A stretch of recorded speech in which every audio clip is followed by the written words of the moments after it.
Good evening, everybody, councillors, ladies and gentlemen. I'm Councillor Paul Gittings. I'm Chair of the Strategic Environment Planning and Transport Committee.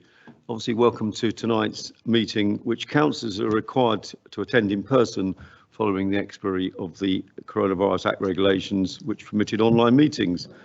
We'll be using the equipment connecting the chamber into a Microsoft Teams meeting, and some of the officers and representatives from City Fibre and Grain Connect involved this evening will be joining remotely via Teams. There is a live stream available through Teams, and a recording of the meeting will be uploaded to the website afterwards.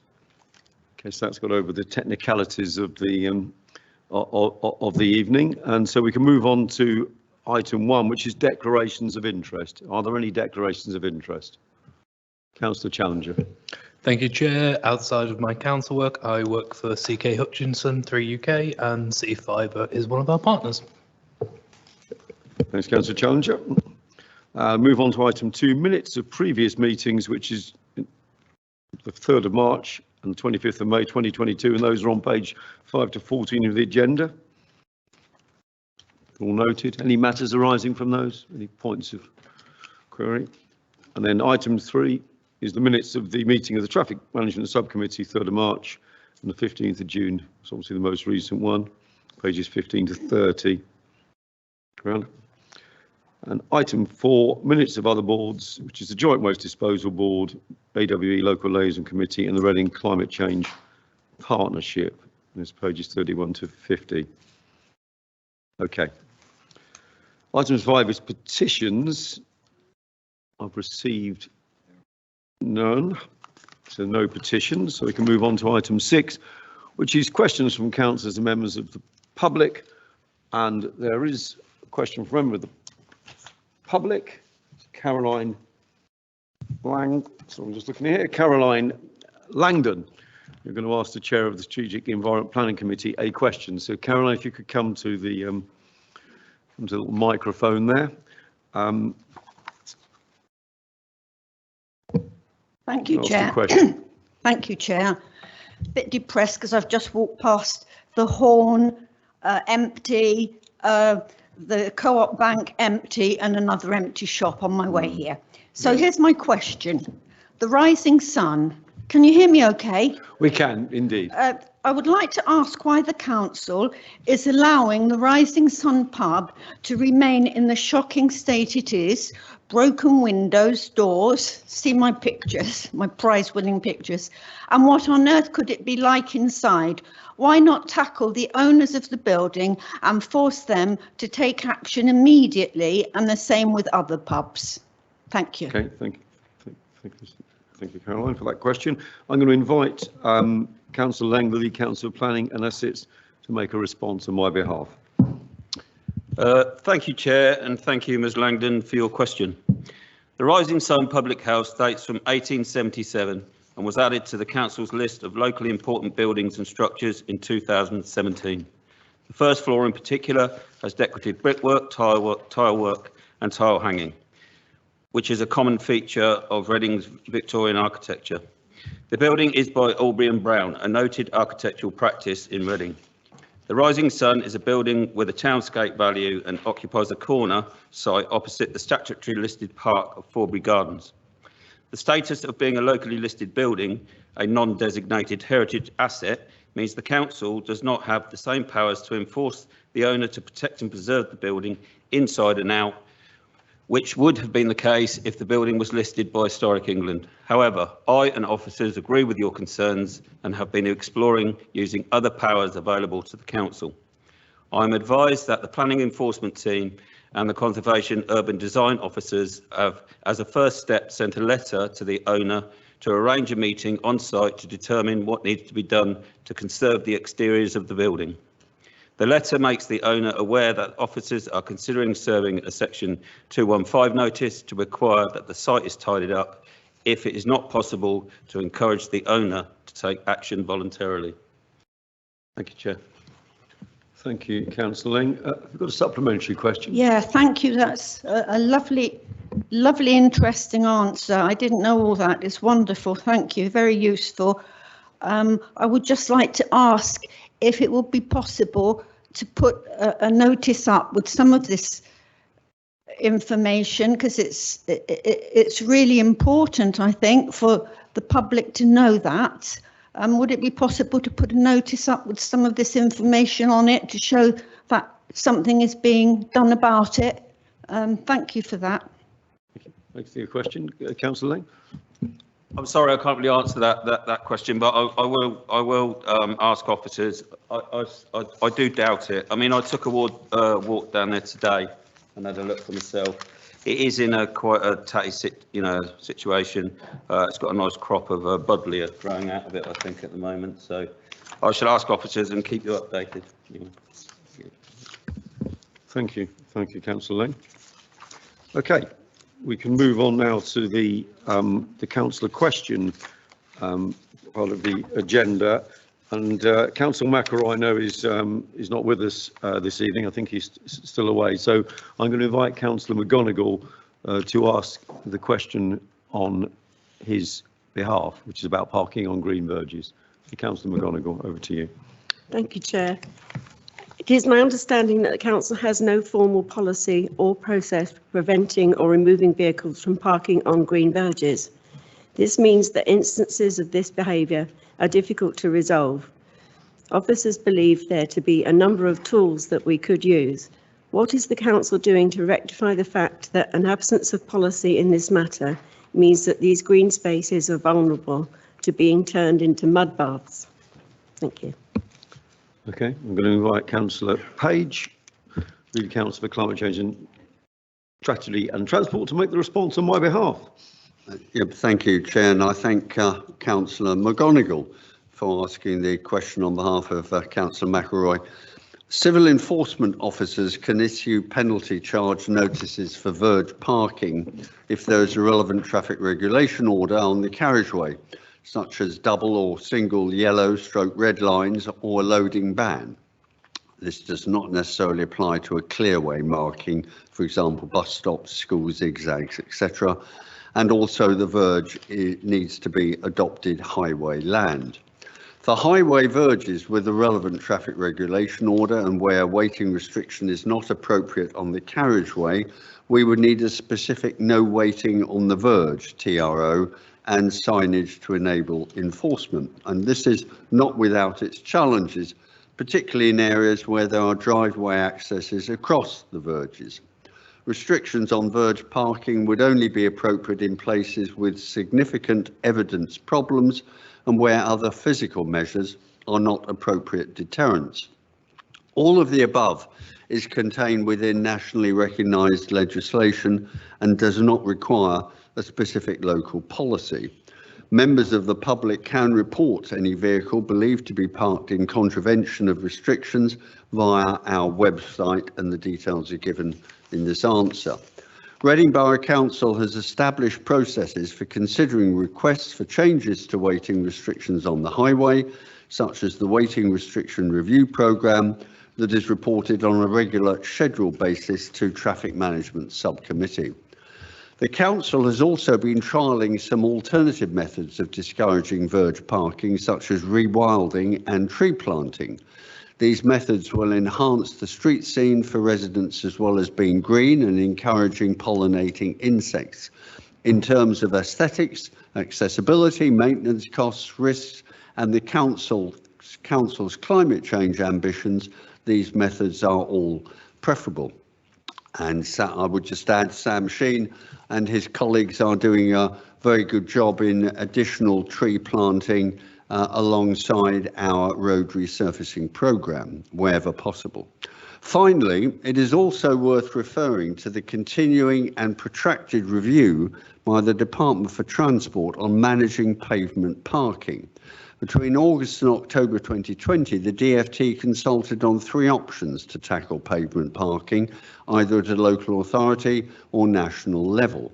Since then, there's been no response from the DFT, not even a summary of responses to that consultation. Last November the 23rd, Living Streets, supported by the Local Government Association and many other concerned organisations, sent the attached letter to Grant Shapps, the contents of which are self-explanatory and welcome. To date, the letter remains unanswered, with still no indication from the DfT about any proposals. And if, as we understand, Mr. Shapps is now bidding for number 10, we're unlikely to hear anything for some months as well. Thank you, Chair. Well, I was wondering actually whether he was still the Transport Secretary, but I think he still is. Just. Right, okay. Any supplementaries, Councillor McGonigal? Okay, thanks very much. That concludes the questions from councillors and members of the public. Okay, item 7, decision book references. Received, there are none. Item 8, we have City Fibre and Grain Connect Limited have representatives here to give a meeting, to give a presentation, answer questions about their work in the borough.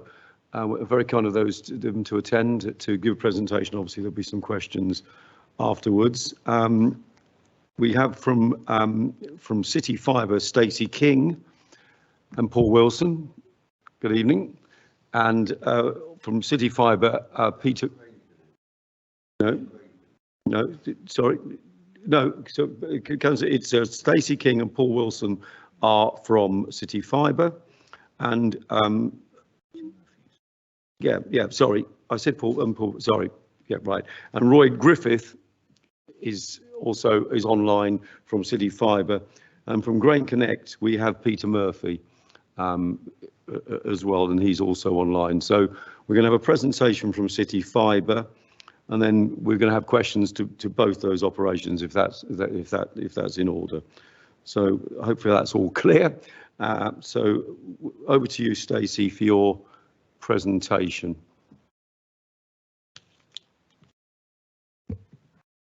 Good evening, Chair, councillors. Thank you for having me. Just bear with me a moment.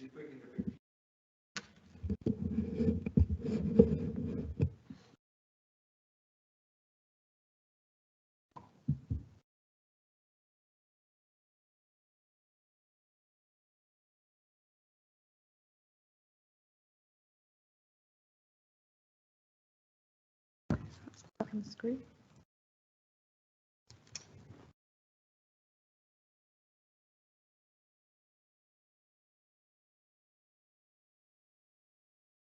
Wonders of technology. Doesn't look like it wants to. Did connect earlier, but doesn't look like it wants to do it. This always happens. So, is it clear to say we may need 5G for this? I think you might need fibre for this. Touche, yeah. Well, I can start, and hopefully the tech will. Showing when you were not in. Oh, was it? Okay. Was it £43 a month, isn't it? So Let's try it again. what we've seen.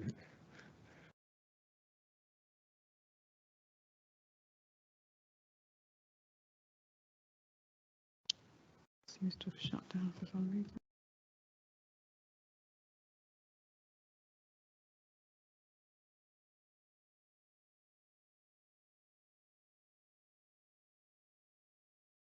Crashed it.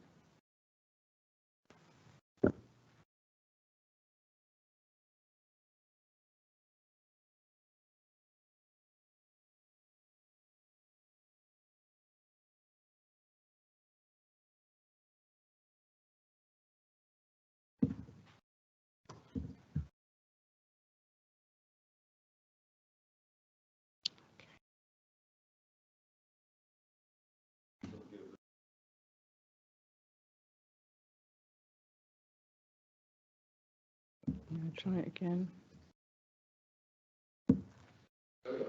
Are we there? Yes. Okay, good. Okay, so Paul and I are going to take a few minutes to give you a little bit of an overview of City Fibre and the build, and then we'll take some questions from the floor.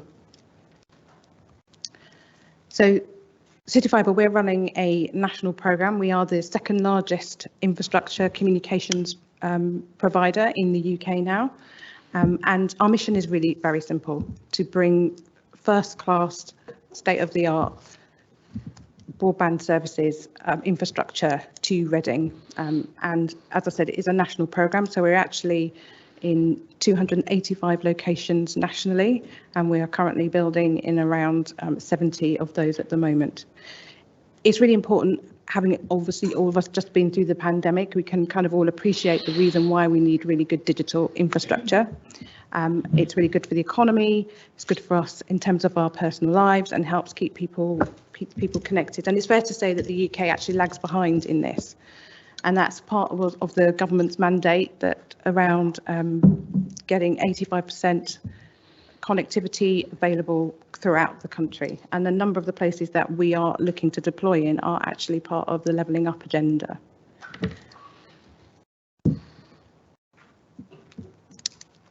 And I talked about our mission. So we are currently investing 4 billion nationally. Within Reading, that equates to 58 million that we're investing in this area in order to bring your kind of digital infrastructure up to date. And why that's important is partly so the technology that we are deploying really serves everybody that lives here. So we don't really cherry pick. So it will serve consumers, you and I at home. It will serve the businesses in the area, and particularly for the kind of SOHO and SME businesses, which this area is known for, as well as, of course, there is a kind of large businesses here. The large businesses are quite taken care of with things like Ethernet, but this kind of communication can really help revitalise some of those smaller businesses. And also for you as an authority.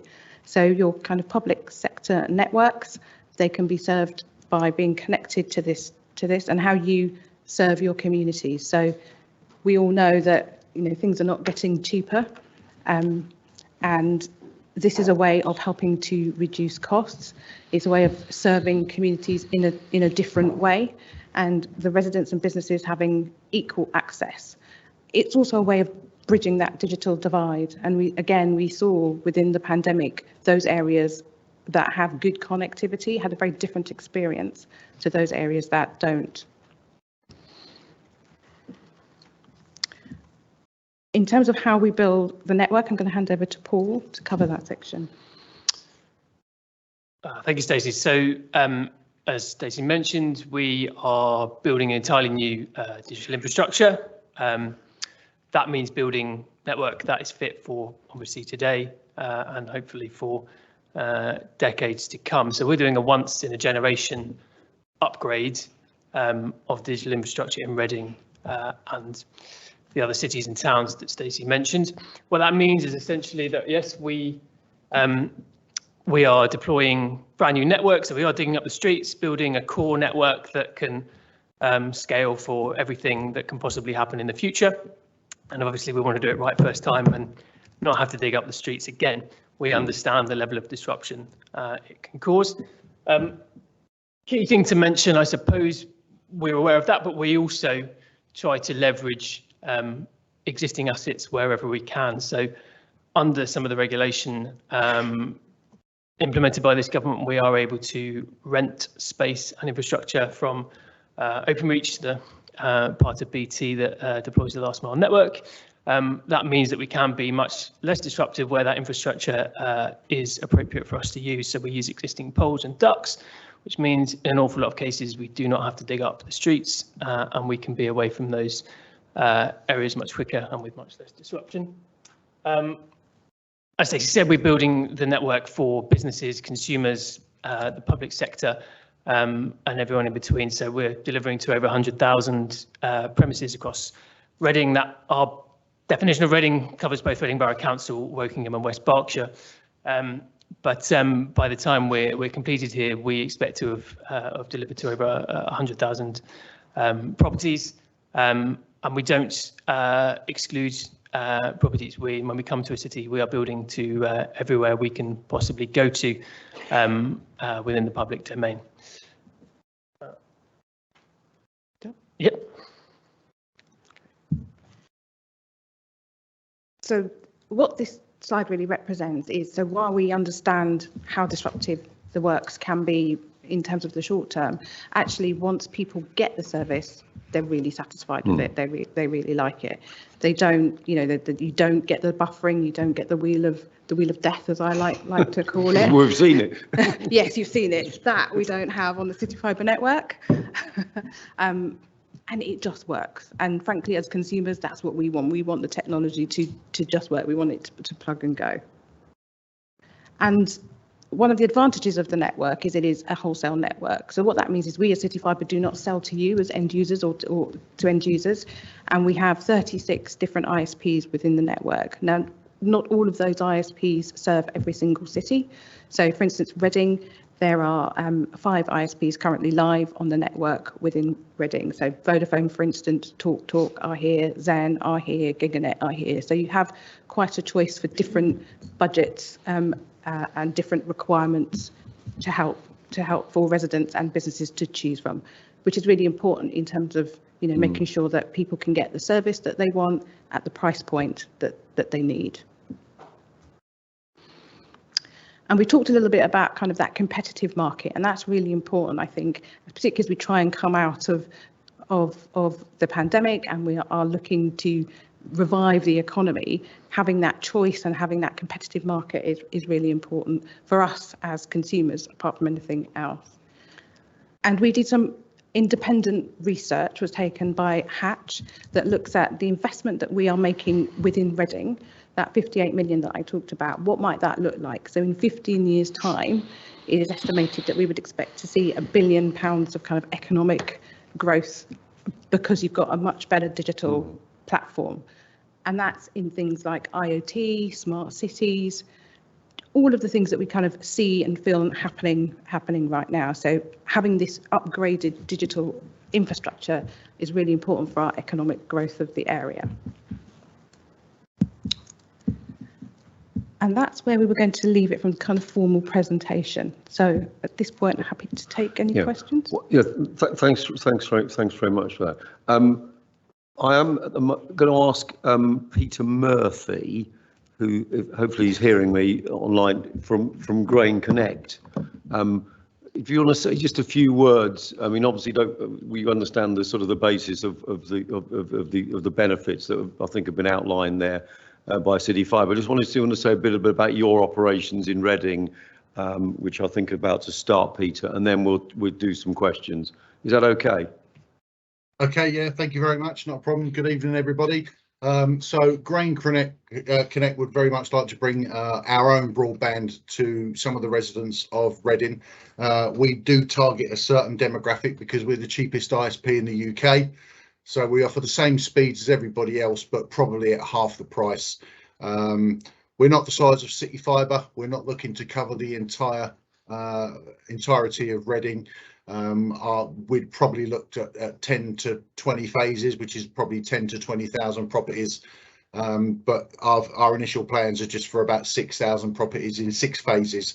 So we work in phases of 1,000 properties. It's traditional trenching. We use our own duct network underground, giving every property a fibre connection, and we reinstate as we go because we use 6-metre sticks of ducting. So literally 2 hours after we started digging, we start backfilling behind ourselves. We keep our sites nice and small, nice and tidy, because we have to knock on the door afterwards and try and sell our product to the residents as well. So we care about not affecting communities that we're working in because they are our target audience. So yeah, that's pretty much us. Much smaller scale than City Fibre. In and out without being noticed is how we like to try and operate. And yeah, as per City Fibre, I'll open up to any questions. Happy to answer. Thank you. So just to make it clear, you're obviously providing the infrastructure, but you're also providing the service, which is different than City Fibre. Absolutely. Yeah, so let's go. Okay. Well, thanks very much for that, Peter. And we are going to have some questions. We'll probably have about a dozen questions actually, but I know from people who've indicated that they want to ask a question. I'm going to ask Councillor Yeo to ask the first question. Thanks, Chair. My question is really to both companies, because it's how many companies are there likely to be carrying out this type of work in the next year? Are you going to, and as a result of that, are you going to be targeting similar parts of the borough and thus duplicating the work? So digging up the same street, maybe City Fibre does it, and then Grain Connect, but is there another company that's going to do similar work? Yep. Happy for me to go first? Thanks for the question, Councillor Yeo. So I can't answer that because I don't know what other companies are likely to do. What I can tell you is that, you know, from a City Fibre perspective, as I've said, we don't cherry pick within the area, which a lot of companies do. Our ambition is to give everybody, as much as we can, the same high quality digital experience. So in terms of competitors, the answer is possibly, but we couldn't answer that question. Stacey, can I just... Yeah, because I was going to... Hi, everyone. Yeah, so it's all right, Mr. Griffin, isn't it? Yes, thanks. Hi, and sorry I'm not there. Unfortunately, I've got COVID. Best wishes for a speedy recovery. Thanks for coming to the meeting now. First week or so was pretty rough. So, and it's the first time I've caught it, so I've not done very well. What we do historically see in a town the size of Reading is that Openreach will at some point start providing a fibre network here, mandated to, regulated under the terms and conditions of their existence as a company. You already do have a Verges network. It's not fibre capable in the sense that of what we're providing. So at some point they will want to upgrade their network, but they use that existing infrastructure. And then you will have some niche providers like Peter that are targeting particular areas. But what I would say is it's probably unlikely that you will see anybody else do a large scale deployment. And that's just because of the market forces. We're here to provide competition. We're a challenger to the market, and that's why we're here. If I was to get fibre broadband to my house by the incumbent, it'd be about £50 a month. I'm lucky enough that I built City Fibre past my house. I've got a full 1 gig service, which is a £30 a month, because the competition is there to allow us to do it. So it wouldn't necessarily be cost viable, and that's why City Fibre have been investing this money to make sure we're there as that competition. You may see some of the satellite towns around the outside of Reading and different parts of it, maybe a bit of Twyford and places like that. You'll start to see other companies like Zooms and Swishes, but there's no expectation that they will at large scale come into Reading. Because I mean, councillors were concerned that that we'd have a sort of plethora of providers and a chaotic situation. No, because I mean, and what's I guess if you look at us, our direct competition from a scale perspective is we're not an ISP, as Peter's at Grain are. We're a wholesale provider. Openreach are a wholesale provider. People do like to call them BT, right, because of the parent company. Yeah. But as a business, they are a standalone business and they provide a wholesale network. So Vodafone are over our network. They also provide over some of Openreach's network as well. Okay. So that helps get that wholesale down. So from a scale perspective, you definitely wouldn't be expecting to see somebody else come. But just to Peter's point, for particular market target, right? There'll be different types of models in some small areas. Okay, well, that's reassuring to a point. I've got Councillor Hornsby Smith wants to ask a question. Good evening. We've had a number of complaints about overruns, particularly in Caversham, Church Street, Caversham Bridge, and Oxford Road are examples. What oversight do you provide to ensure that there are no overruns or to minimise overruns? Sorry, that's City Fibre. I'll answer that if you bear with me, because my microphone won't turn back on. So obviously our works are governed by the Highways Department here. So every work that we do is done under a permit. The terms of those permits are agreed and mandated by Reading Borough Council. So they set requirements both in terms of time, in terms of scale, and in terms of complexity. Our compliance to those permit terms is very strong, in the sort of high 90%. Occasionally we do start a piece of work on a road and find that for reasons unavoidable, it takes slightly longer than we anticipate. But in terms of the oversight on our works, that comes directly from Reading Borough Council, and we, I believe, we have a very good record of meeting what we set out to do. Specifically to your point around Caversham, that was a very complex piece of work, and of course, a bottleneck in terms of traffic and congestion in the city. We work very closely with the highways team at Reading Borough Council to organise that, so we just started discussing that in November. We presented a number of options in how to do that work. We presented options to do it in the quickest time possible, which would have involved longer working hours, and we presented options that would take slightly longer overall, but be less disruptive. So, for instance, taking the sites down during the morning and evening peak. We discussed that with Reading Borough Council through the Highways Department. I believe that was presented to certain elected members as well. And the ask that came back was that we undertook the work in the way that we did it, which was the shortest duration, but that means leaving sites up during the rush hour. So, in a direct answer to your question, in those circumstances, the governance comes from the council, and we try to work as closely as possible to enact the work in the way that you would want us to do that. Chair, can I come back? So I think part of my question is, obviously, there is some liaison, and that's very welcome. Appreciate that, and appreciate the collaboration with our officers to establish an efficient means of delivering the works you need to do. But I suppose my concern is to what extent are your officers on the ground during the construction phase to ensure that all is well? So we have extensive supervision. So we, as a company, City Fibre, we contract with a build partner, Instalcom, our partner in Reading.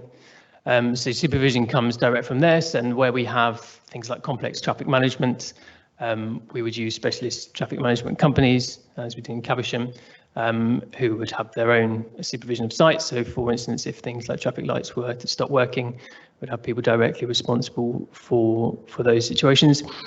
As City Fibre, we also have oversight. So I have a team in Reading of assurance engineers that audit our build partner, but also deal with issues on site as well. So we have quite a high level of scrutiny in terms of maintaining sites, but also dealing with things. It's a challenging environment to work in, and sometimes things go wrong or things stop working, and we try to rectify them as soon as possible. We also have a separate safety and health and safety function that does independent audits as well. So we do take that responsibility very seriously. Now, that said, that doesn't take away from the fact that the work in itself is disruptive, but we do take our responsibility in terms of ensuring it's done to the right standards very seriously. It's obviously good. Can I just also add, I've been to both of those sites that you mentioned. Personally, I cover a region that stretches from Ipswich to Plymouth. When we have, particularly complex areas, such as the Oxford Roads, things that take lots of planning. I've been down to the Caversham area twice myself as well to make sure that I'm happy with the supervision, and I know Paul's been there multiple times as well. Okay. Thanks for that. Thank you. You're John, obviously from Grain Connect. So, Peter. Yeah. Sorry, just from our point of view, managing the overruns, it's in fairness to City Fibre, it's a lot easier for us because we're much smaller scale. We operate 2 or 3 streets at a time. It's residential properties. We don't have to bring in anything from outside of the area. We put a cabinet in the middle of the phase. We put backhaul and power into it. We spider out from that. It's done. Our customers are live. So it's very rare that we get overruns. We put all the planning up front. We've got employed supervisors and contracts managers that manage the works as well on site. So yeah, it's a lot smaller scale for us. A lot more easy to manage. It's good. Reassuring to know. Councillor Leng, I had a question. Yeah, thank you, Chair, and thank you, Stacey, Roy, Paul and Peter for your comments and presentation. It's just, I'd just like to make a comment before I ask a question on Peter Murphy's business model. I mean, I think it's a better business model, not only because it's smaller, but because they've got another horse in the race where they have to probably keep the clients a bit sweeter if they're going to flog them the service afterwards. Yeah, £58 million contract. That's quite big. So obviously, you can afford for it to overrun on that a little bit. Anyway, my bit is I was sort of like interested in the subliminal messaging that was coming across, like it's a partnership between highways and yourself. It's not. We're there, you know, our highways department and Sam is there to supervise. Mine is you know, when Thames Water and that dig up the roads. First, I'll get back to the point, right? I was told when I got elected, yeah, you'll get the credit for nothing, the blame for everything. Yeah, that's part of being a councillor, you know. But I don't want my colleagues and our council to be blamed for stuff that's not our fault. So, you know, when Thames Water and that are digging up the roads and stuff, they all normally have a sign, you know, visible signage that says we apologise to residents for the inconvenience caused. To be honest, I know there's no gain without pain, and this, when it's up and running, will offer residents a brilliant service. But you know, I just think that the signage could be improved, communication with residents could be improved, because maybe they haven't got a direct contact they can go to, and they usually come to the councillors. My WhatsApp is full of, you know, little red bits of frame parked on the end of T junctions and stuff like that. But I'm not going to drill down into individual things. It doesn't get us anywhere. So what was my question? Oh yeah, could we possibly improve signage to just notify residents about what's going on and apologise for the inconvenience if there is some caused? Thank you. Yeah, I mean. Well, so I'll take City Fibre first, then a briefly from Grain as well. Yeah. Okay. So I fully understand where you're coming from, because I know, you know, it's not unique to Reading. I know that councillors will receive feedback from your constituents, and we do try and be as proactive as possible with that. We do drop notices to people ahead of us coming to the streets. That is one method we have.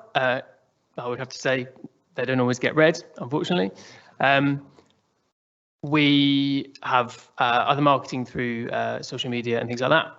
In terms of your specific question around signage on site, it's actually something that we are in the process of changing. So we are in the process of changing the barriers and the signage that goes with them across the company to improve visually what's on there, and also the details. I would say there should be on site, and we do check this regularly, specific contact details for our complaints centre.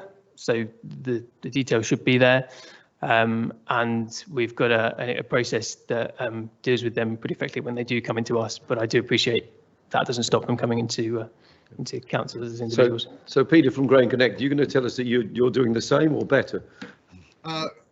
If I'm honest, better. You'd expect me to say that anyway. We because we work in phases of 1,000 properties, we knock on every single door before we start the works. Our letters that we put through the doors that people don't answer have got QR codes on them that link them to the permit. They've got QR codes on them that translate it into 25 different languages.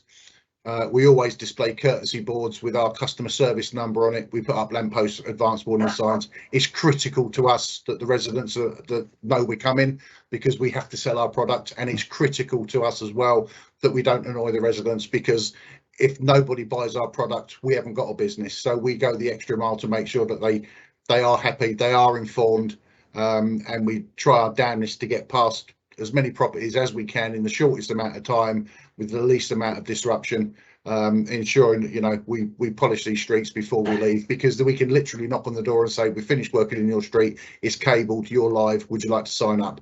We don't ever have to go back afterwards. So we put a lot of effort into communicating with the residents and with local authorities as well.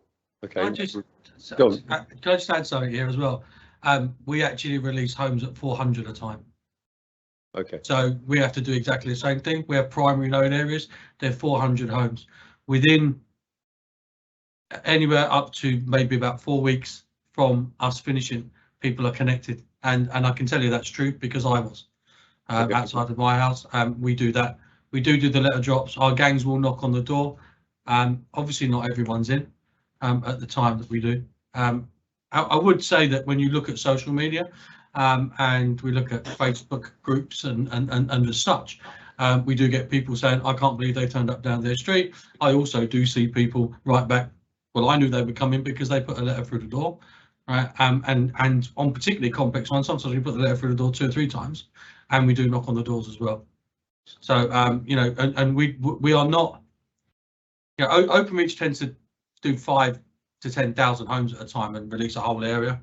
Verges don't. That's not our model at all. We finished 400, about 300 to 400 homes at a time, and then we make them live. And it is important to us that they're happy because. Whilst we're not on ISP selling direct, believe me, our ISP providers will soon be telling us if people don't want to buy our service. Councillor, I know colleagues have notified you of questions. I'm happy to wait until those who've asked their questions, but I would like to speak. Yes, absolutely, Councillor Terry. I'm going to actually take, because we're aware of obviously the back row, I'm going to take Councillor Carnell with a question, and I'm going to take Mr. Sheen from Reading Council, because I know he wants to speak on this. Thank you, Chairman. Thank you, all of you, for your presentation. I'm a councillor over in Caversham, so as you can imagine, my email inbox was full. My phone was ringing permanently. Apart from the obvious congestion problems, 2 problems which did seem to apply, did seem to be recurring quite commonly, was clearing up when you'd finished. Often I'd be told there's a pile of spoil left behind, there's barriers piled up there left behind. We would have to chase it up, on occasion more than once. And the other quite regular complaint was you'd finish your works and the traffic lights would remain in place, obviously adding to the gridlock. Could you comment on those, please? Who wants it? City Fibre, I think, because you've been operating more in. Yes, I won't let Grain Connect take that. That's because it wasn't their fault. So I'll be honest enough to say that. Not yet. No, that's to come. So look, specifically, I can't talk about the specific individual instances that you're talking about. I would say that we, on the operation of this scale, logistically, sometimes we make a mistake, right? So barriers may get left behind. We are very responsive when those mistakes happen. If I look at the data, which again comes from the inspections that we get from the local authority, like I say, in terms of closing down our permits, we're very effective. And in terms of our noted failures around things like signing, lighting and guarding, we see them, I think on average, 1 issue for sort of every 6,000 or 7,000 meters of digging that we do is what's recorded in our statistics. I think obviously we are aware that what we do is disruptive and people feel passionately about where they live. So I completely understand, because I've had it happen to me on my street, thankfully not my City Fibre, when that work is disruptive, and that when it's not done to the standard you would want or expect, that can drive complaints. Where that is an issue, we will put that right, and we have done that on several occasions individually with residents. Yes. I just wanted to pick up on a slightly different point, which I think Councillor Lang, you were talking about in terms of partnership with the local authority, and in particular the highways team. And just to kind of clarify the point there, that's about collaborative working as opposed to necessarily partnership. So, and what I mean by that is, we do work closely with that team to, number one, make sure that if there are any clashes, if there is anything that anyone we can work with, we do. The roads surfacing scheme that's happening throughout the borough at the moment, making sure that we had sight of that, so if we can get in before we can, or if there is anything, we change the programme so that we make those adjustments. So it's more about kind of being mindful and collaborating, and making sure that we are trying to be as accommodating as we can. But on the other side, we still have a programme to deliver. Okay, thanks. Well, I've got Sam Sheen, obviously from the Highways Department. I know he wants to just briefly speak to that. So I'm going Chairman, can I just come back quickly? Yes, you come back first, then after. Thank you. Thank you for rectifying the problems as soon as you can. I'm sure that is appreciated, but obviously it would be better if the problems didn't arise in the first place. So have you learned any lessons from what's happened in Caversham? Thank you. As I said, a programme of this scale, we're learning practical lessons. I think I stand by the steps we took in Caversham to minimise the disruption. I understand it was disruptive, but I truly believe that what we did in terms of working with the Highways Department was the right thing to do. We are always looking to improve, as any business would be, and I fundamentally believe, and I'm sure the relevant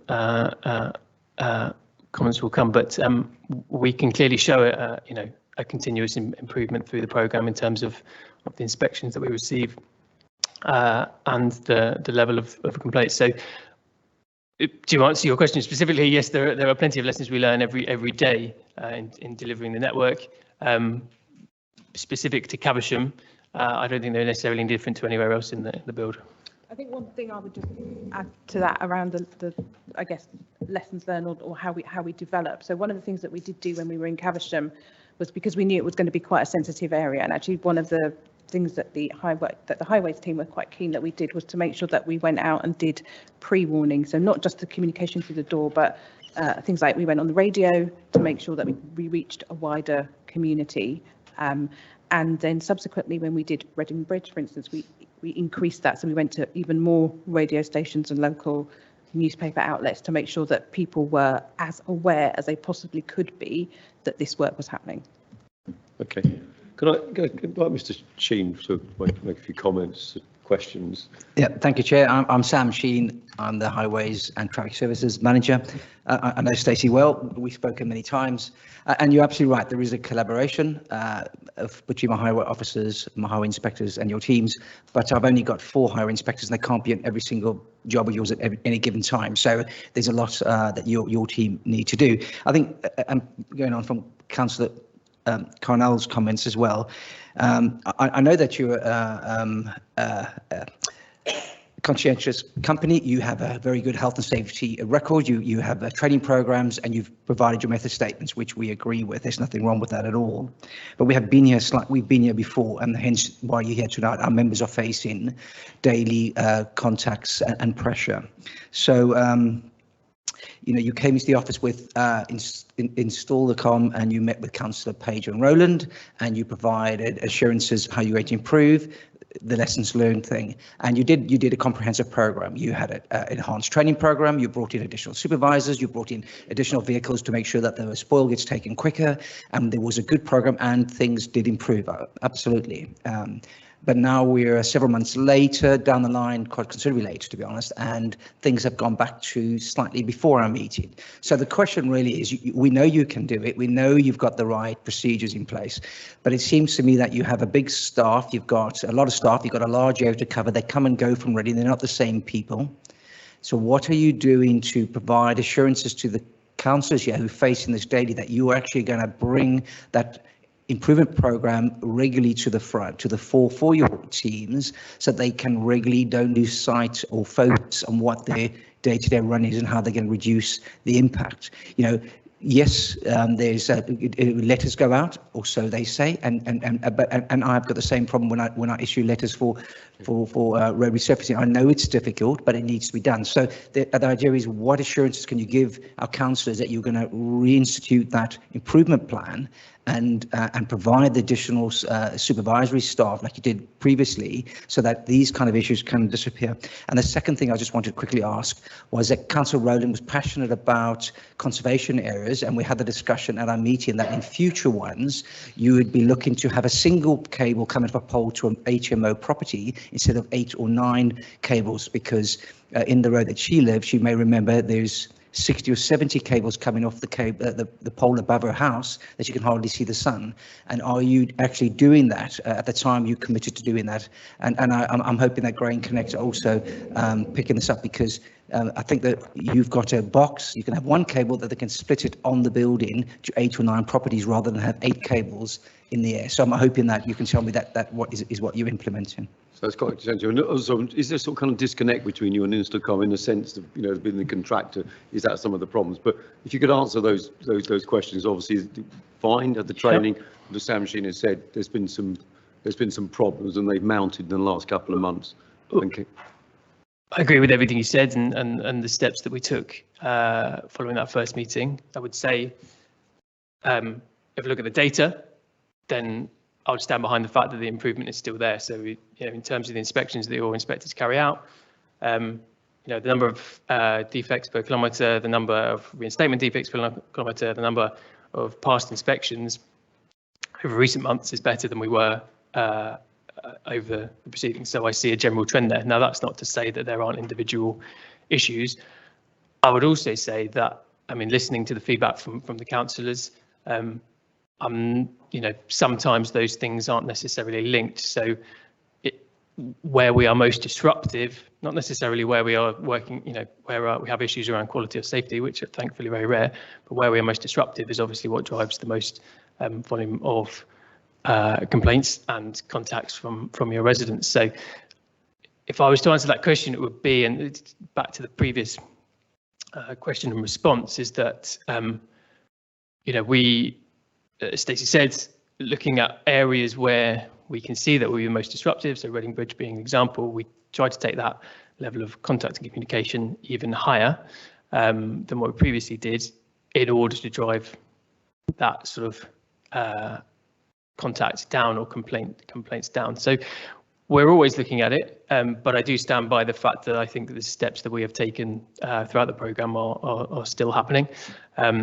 Instacom have kept that ratio of supervisors. I have the same, in fact, growing the City Fibre team on our side. So we are still doing what we committed to do when we had that meeting. Could I just say that we independently audit Instacom. So as well as the audits that you do, Paul's Build Assurance team, right, are there to go out and independently audit them on the quality of their work. We have a pretty much a zero tolerance on defects, right? So all defects will be repaired, of course, there, because we are trying to build an absolute Rolls-Royce network. We have an independent health and safety team that's independent from me as well, under a compliance director inside of City Fibre. That team independently audit health and safety inside the Night and Garden, and we take individual instances very seriously, and that's supported by the fact that we're a ROSPA Gold Award winner.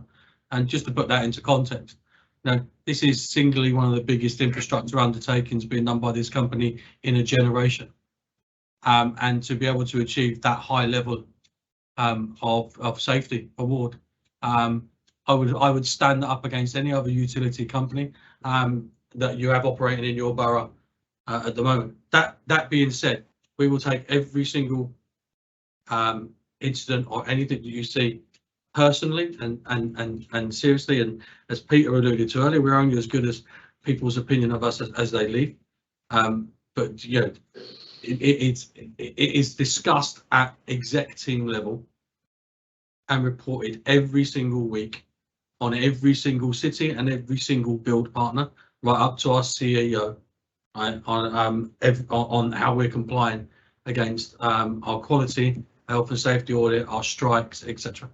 Okay. So we do take it very, very seriously. Obviously, you can tell from the questions that councillors and officers do obviously have concerns. I'm going to ask Councillor Terry to ask questions. Did I answer? Because I feel there were two halves to the question, so I just want to make sure that I answer. Overhead cables, yeah.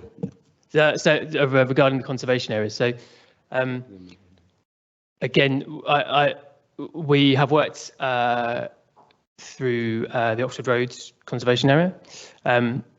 Most of the work there we have done has been, in fact, an awful lot of use of existing infrastructure there. To your point there around poles, so we try as much as possible to use existing poles, because what that means is we are less disruptive. So it means digging up less trench or putting up new poles or anything like that. There are certain restrictions around load and condition of existing infrastructure that sometimes make that challenging. And we did have one or two instances of that in the conservation area. Again, the steps that we took with regards to the conservation area, we paused the build for several weeks to engage with Reading Borough Council. We sought active collaboration from the planning department in terms of agreeing locations of any new infrastructure within that conservation area, so poles and cabinets. They were agreed in writing with the planning department.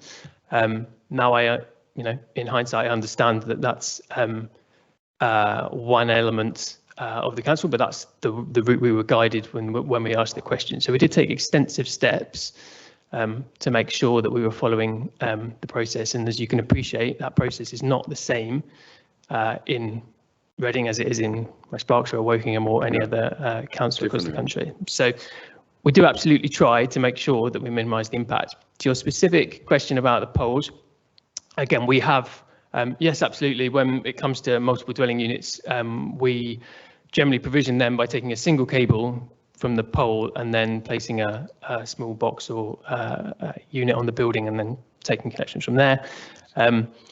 What we don't have control over is what is there existing, because that is an Openreach or BT asset. So I can't say that by us deploying the network, there will be fewer cables, because I don't control the number of cables, unfortunately. I would just add here that Openreach have mandated to do a copper cable recovery program once the fibre infrastructure is there. So over a period of time, over the next few years, you will start to see the number of cables diminish hugely. A lot of those cables are redundant from when people have had multiple lines in their home from many years ago, right? Where, you know, we'd have maybe single homes that are converted into bedsits and 3 different people have a line and there's 3 different lines across there, right? As we come into fibre and the capacity, home businesses as well, all of those will become redundant and Openreach will be removing them. We can't remove them, even if they're redundant. We're not allowed to. Right. So we have to wait for Openreach. No, thanks. That clarifies that. A number of councillors want to ask questions. I will come to them each in turn. I'm going to come to Councillor Terry now. Thank you. I'll turn mine on. Yeah. There we go. Thank you. I mean, I'd like to start by, let's be really clear, we're not a bunch of Luddites or anything. We fully accept and welcome. We know that we need to ensure that we're a competitive area, that our economy is thriving, and that means that we need to have the best connectivity that we possibly can. And we really welcome that that's happening in Reading. Let's just get that really clear. It's not about that. And I don't think it's actually about your health and safety. I mean, the council officers will reassure us about those things. It is about your contractor, Instacom, and the fact that you made promises to us. I know, Ms King, I've seen an exchange of emails. So my colleague in the ward that I represent, so we had Holybrook Road, where we had concerns of residents saying, these things have just turned up. They're working in our road. They don't seem to have facilities. We don't know what's going on. Oh, don't worry. We've told everyone it'll all be fine. OK, you know, because it's a big programme.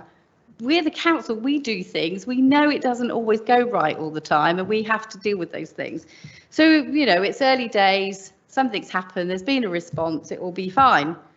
Then we get, I don't know, Barrington Close. So you'll probably know about the lady in Edendon Crescent and Barrington, they're right next to each other. She got a chair out and sat on the pavement and wouldn't let Instacom go ahead and put a box in because she hadn't been notified about it. It was going to cause her some problems. She was a single woman, older woman, who was concerned that that box would then enable people to climb up over her fence and gain entry to her property and was making her feel unsafe. And nobody was listening to her. So she got a chair, she came out and sat on the pavement until I think our council officers had to come and resolve the matter and agree that it could be located somewhere else.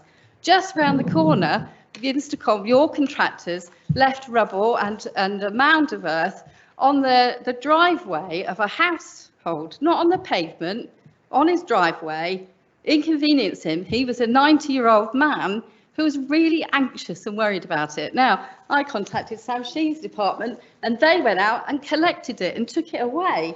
Several days later, both these residents still contacted me saying, there's still stuff all over the road, there's still all those things. You know, they were inconvenienced greatly by your contractor. It took quite a bit of effort contacting us to get it resolved. And, you know, but those things happen. Fine. I go, not really. You know, they weren't very happy with the state of the road and the pavement was left.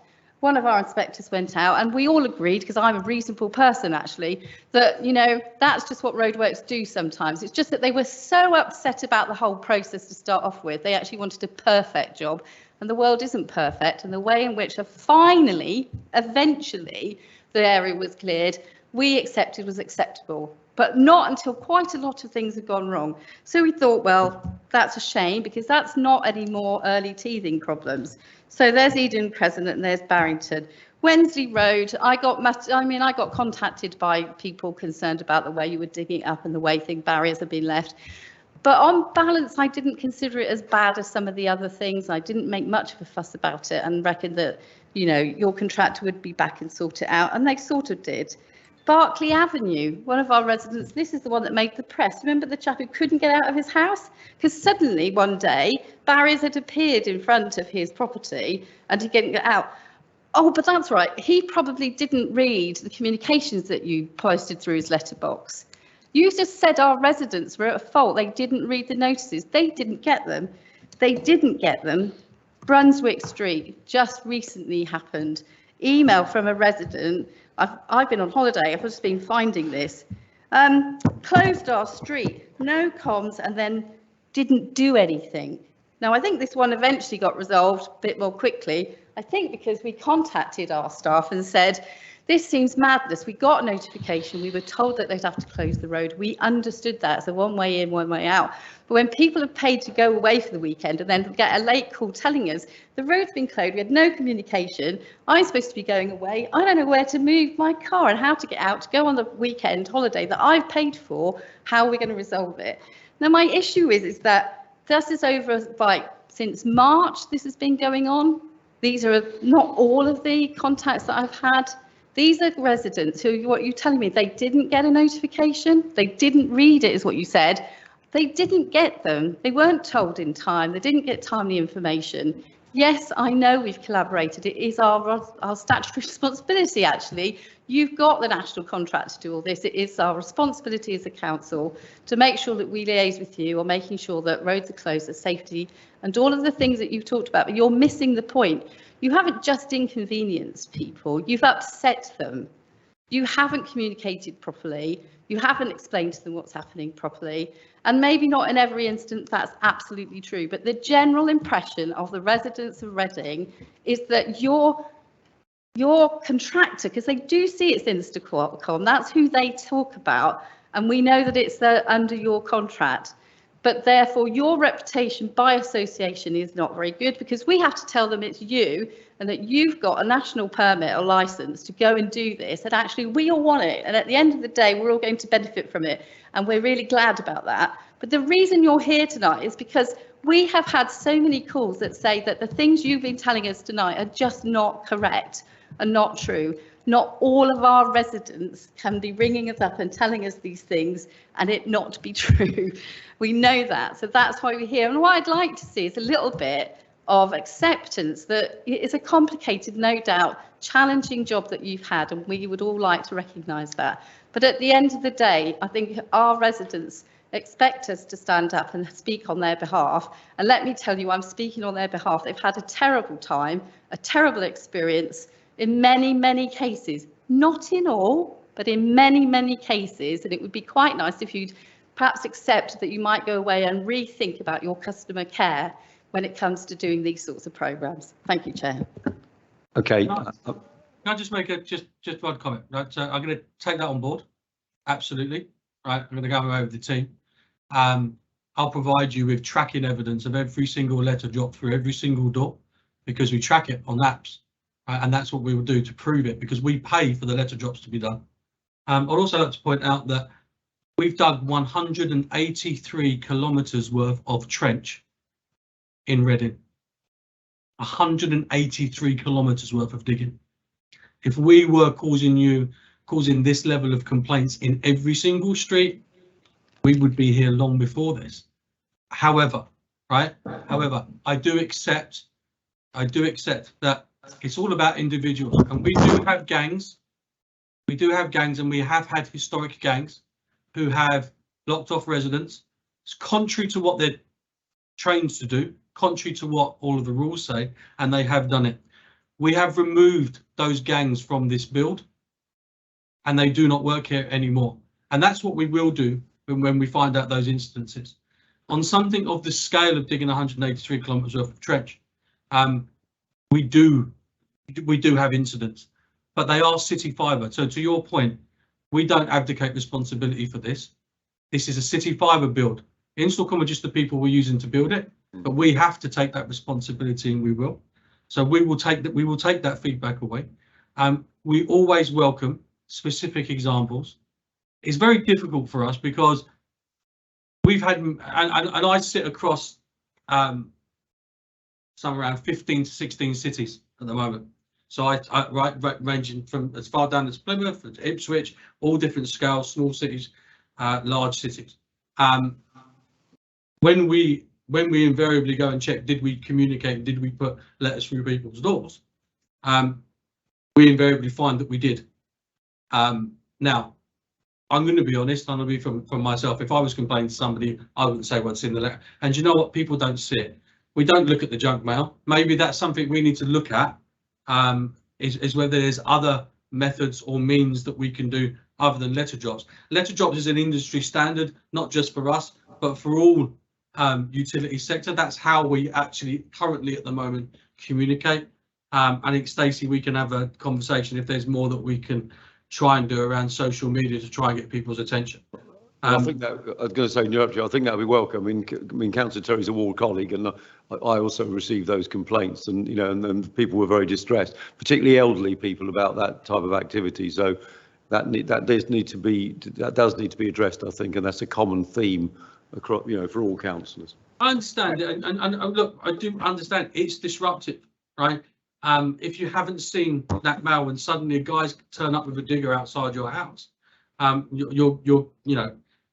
it's understandable that people are concerned about that, but we take that very seriously.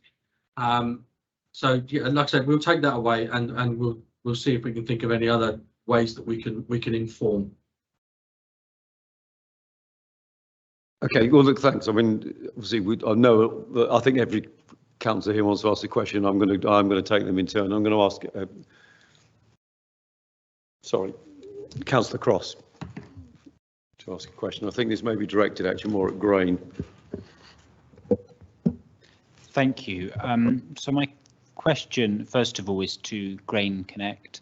I represent a ward in East Reading with future works due to happen in this area. I'd just like to have a bit more information about the guarantees you can give us that we won't have the same issues as some of the ones mentioned by colleagues from previous works.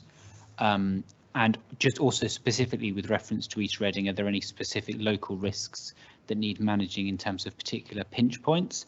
And just to follow on with regards to City Fibre, one of the things that strikes me is if the position of City Fibre is that you're still proceeding on the right tracks, whereas RBC Highways Department considers things to maybe have slid backwards following the meeting that you had. It kind of indicates to me that we might keep seeing, from our perspective, problems continuing.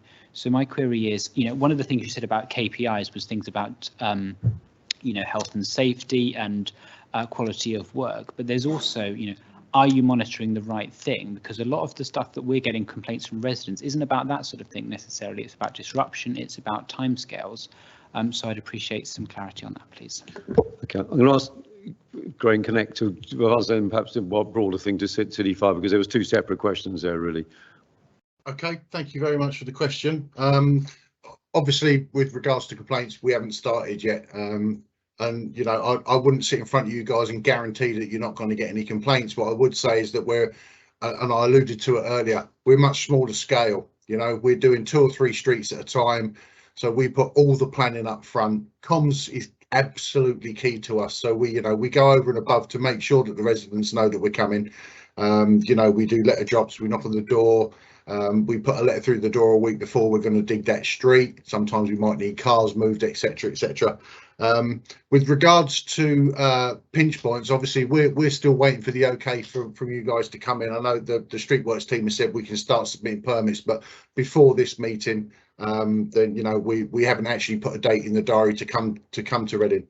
Although we'd like to do that soon as. With regards to pinch points, yes, on I think the first build there's a section 58. I'm liaising with your guys in highways to see if we can cross that or not, or if there's a way, any stipulations we can cross that. Apart from that, there's not. We do the designing in-house. We can very easily de-scope streets if they're going to be an issue to anybody. We'd rather not. Obviously, they're going to be in our demographic anyway, because they're the people that need our broadband at the rates that we're selling it for. It's the same speeds but half the price. So yeah, comms is key to us. I can't give you. I'm sorry. You can keep going. Sorry. Yeah. So comms is absolutely key to us. We have to sell our product, so we do go over and above before we start and when we're finished. We get very little amount of complaints on. We're in 45 cities across the UK now, and I manage every single one of them, not personally, but I oversee the UK wide rollout. We get very few complaints because we do it on a much smaller scale. I'd hate to have Roy's job, to be fair, because what he's up against is absolutely huge, and I can understand, that there's going to be issues sometimes, and so I can't give you any guarantees, is the honest answer, but we do go above and beyond to communicate, let people know what we're doing, and to keep things on a small scale as we go. I hope that answers your question. Yeah, no, thanks. I was going to say the second part was really about, are you measuring the right things, with the KPIs, wasn't it? Yeah, that was directed at City Fibre, I think. So I think from our perspective, obviously we measure the things that Paul's talked about. We also do measure our complaints along with the complaints and stuff that you get. So the highways team do obviously make us aware of where those complaints are.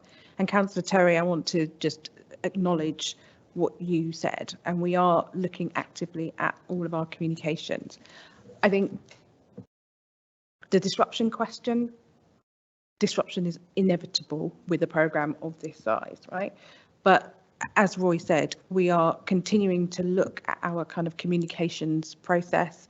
We are looking at how we drop the letters, because we are aware that actually sometimes they do tend to look, because they're quite highly branded, they can look like junk mail. So we're not blaming residents and saying that it's their fault. So we're actively kind of taking that on board and looking at how we can change those so that they kind of cut through and people open them. So we are currently going through that process, and we'll be continuing to do that. So I'd like to give you some assurances that while things are not perfect, we accept that. We are looking to make those changes, and we'll continue to do that as we roll through this programme. And I am here as your kind of local representative on the ground. So therefore, I'm quite happy for any of you as councillors, if you have any issues, please feel free to come to me directly. I'm happy to take those conversations. I'm happy to go and talk to residents, happy to go and talk to anybody that needs to if they've got any issues. And I am as well with Stacey, and I just want to reiterate. So In terms of letter drops, we track using technology the person delivering the letter, who also takes photographs of when they do it and as they're posting it through the door. And we use technology to track they are there, because we pay for it. We pay for that to be done, and Install can use a specialised company to do that. And you know, and I'm pretty sure we can provide all of that data. If it's not being seen, right? And we have caught. So just it's not in this area, but in somewhere not far from where you are, we have caught a contractor not doing the letters by our checks, right? And have dealt with that as such. It's really important that we do it. You know, I'll take it away, like I said, and have another look at it. But we will take this serious. Okay. Councillor Griffin, I think you had a question about communication, wasn't it? So yeah. I think a lot of the question has been covered extensively in terms of, you know, what sort of communication are people able to see it? Will the communication tell them the start date of disruption, the end date? You know, it's got to be really clear. But you've said that you're addressing that and you're looking at how you can make that information stand out for residents. I mean, clarity is important. You know, obviously, it sounds as a political party deliver literature, and you often think, will they be taken as the same as the pizza leaflets? Well, we kind of hope not. We also wish we could have that app where you track whether people have delivered. It would be very useful. But no, I mean, it's an important area, this, isn't it? Because it seems to me that a lot of the problems, you know, all councils have come from lack of communication. People saying, blimey, this is work starting. I didn't know about this. Yeah, I mean, we've talked about it. I mean, all I would say is, though, in more sensitive areas like Caversham, for instance, we did do additional communication. As I said, radio, ads in the newspapers, and people still said they didn't know, right? So we will continue to improve, and I do think the letters require some additional work, and we are doing that. It's a dynamic programme, so that means that sometimes we intend to go somewhere and for whatever reason we're not able to do so. So it's striking that balance between giving people enough warning so that they are prepared, and also not annoying them because, you know, we've told them we're going to be there and then we're not able to be there. Great. Councillor Keeping, I don't know if you had a specific question about your ward. If you want to far away. Well, it was the edge of my ward, but yeah, I'm going to echo a lot of what has already been said here. Many councillors receive complaints of these works blocking access paths, the vehicles reaching parking restrictions, and significant disruption being caused, particularly on our red route on Oxford Road. I'd like to ask what assurances you can give us there'll be no repeats of this going forward. I mean, that is kind of, so from the chair, it's slightly different, because I mean, when from one of my Facebook groups, someone said we were going to obviously have representatives of City Fibre to the meeting, I was sent a string of pictures of vans parked on WO lines and blocking roads and things like that. Now, okay, some of that is because of the work carried out, but that is a significant issue. Lots of complaints in that respect, you know, illegal parking and things like that, and it's all over the Oxford Road and other areas. Specifically in reference to Oxford Road, that was another very challenging area, the building. You know, we've been building here since January 2020, when we started building, you know, January 2021. When we started build, we were still in the middle of the pandemic. And I think as we came out of there, geographically, that was one of the first areas we were. And it was an area which, because of the structure of our network, we had to do some pretty extensive work on Oxford Road. I think, again, I mean, not to labour the point, but we did do that programme in line with the Highways Department. We could have worked quicker and put more gangs on, but the decision was made in partnership that we would reduce the number of gangs down to reduce the overall disruption at any one time, but that doesn't mean it takes slightly longer. So I guess the point is we look at individual situations and try to address them in the most appropriate way, but I do still understand that if you lived on Oxford Road when we were doing the works there, it was highly disruptive.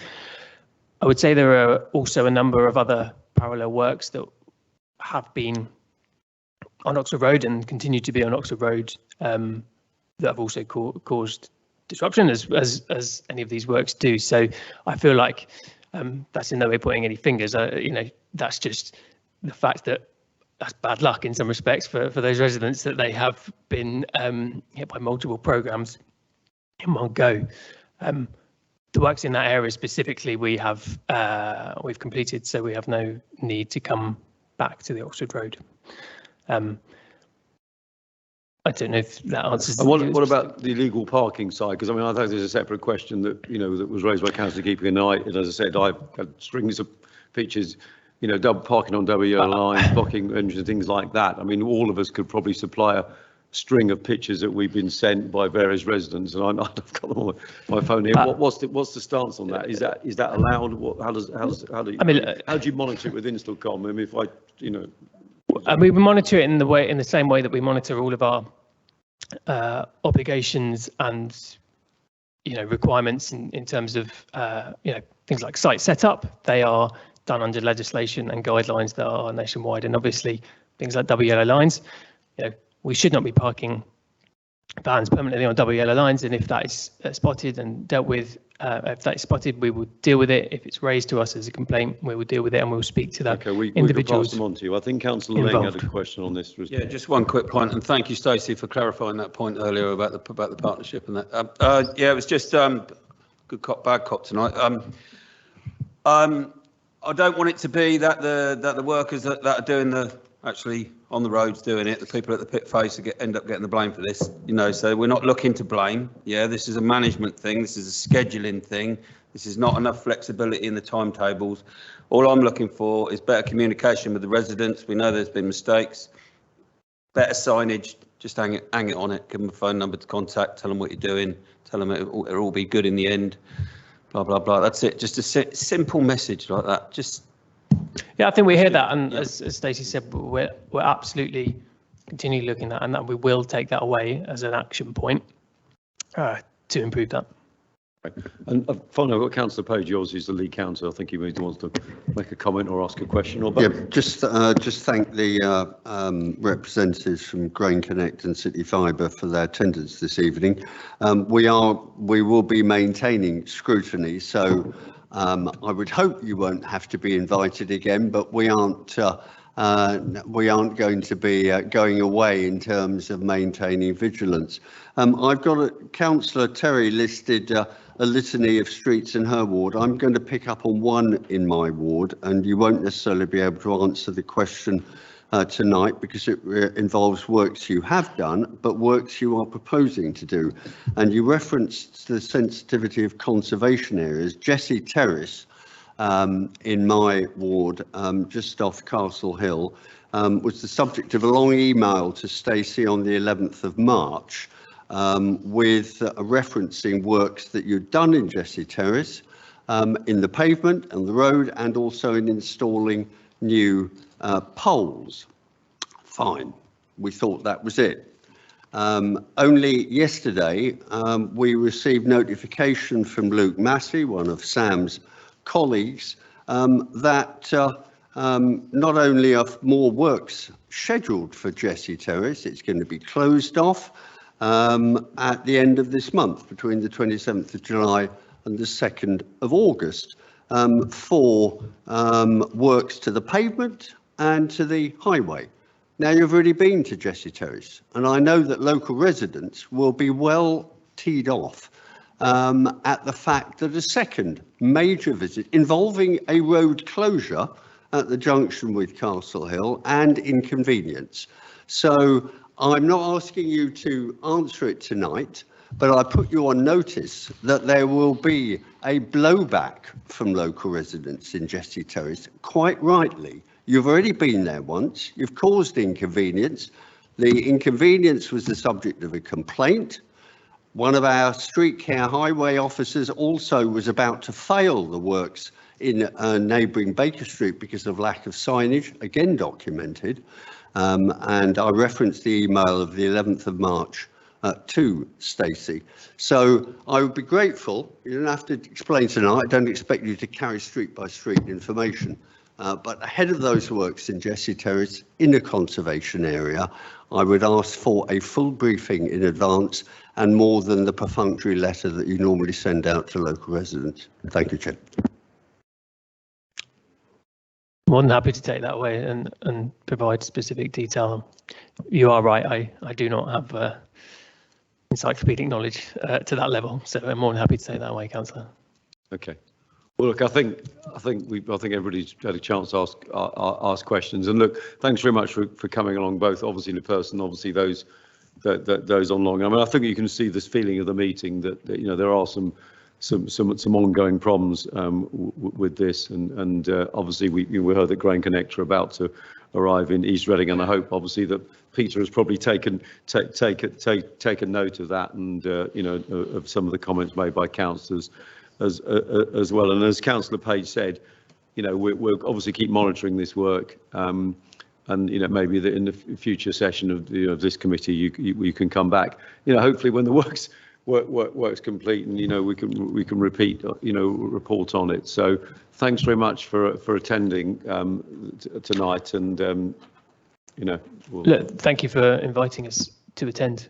Look, what we do is I believe important, but it's also disruptive and challenging. So welcome the scrutiny. We don't get everything right all of the time. So we'll have absolutely no problem attending. We're not Luddites, but we are reflecting the views of councillors. I'm sure when it's all installed that we'll all be able to get fibre, and as we saw tonight, we'll avoid those little things whirling around on the screen. So thanks so much, everybody. I think we can now move on to the next items on the agenda. You're welcome to stay for the rest of the meeting, but I'm sure we wouldn't. You could join the it would be. Thank you very much. Yes, thank you, everybody. Appreciate your time. Thank you. That's all right. I couldn't be there. Got you. Okay, I think, councillors, we can move on to item number 9, which is the implications of the Environment Act 2021. I'm just finding my place on the agenda. It's page 51 on our agendas. Yeah, and Peter Moore is going to speak to this. Thank you, Peter. I'm happy here if that's allowed. Thank you, Chairman. Environment Act passed last year. It's an important and wide-ranging piece of legislation, so we felt it's important to ensure that members were cited on some of those implications. Although it was passed last year, it included quite a lot of enabling power, so there's quite a lot of consultations and statutory instruments which will follow. So really, this is just a statement of where we are at this point in time. Secretary of State seems to have survived recent events. They've lost a few junior ministers, but hopefully a reasonable chance that implementation will proceed according to the timescales set out in the report. I'll take the report as read. So just to say, the recommendations are simply to note the implications for the local authority as set out in the report. And secondly, to give officers the mandate to collaborate with neighbouring authorities to discharge those obligations arising from the Act, particularly in relation to restoring nature, some of which, such as the development of local nature recovery strategies, will have to be progressed at a sort of pan-Berkshire level. So there's a requirement effectively through the Act to collaborate, and that may require some collaboration and pooling of the modest amounts of additional burdens funding that government is allocating to discharge those obligations. Okay, thanks very much, Peter. Any questions or comments? Councillor Page. Chair, just to welcome the report.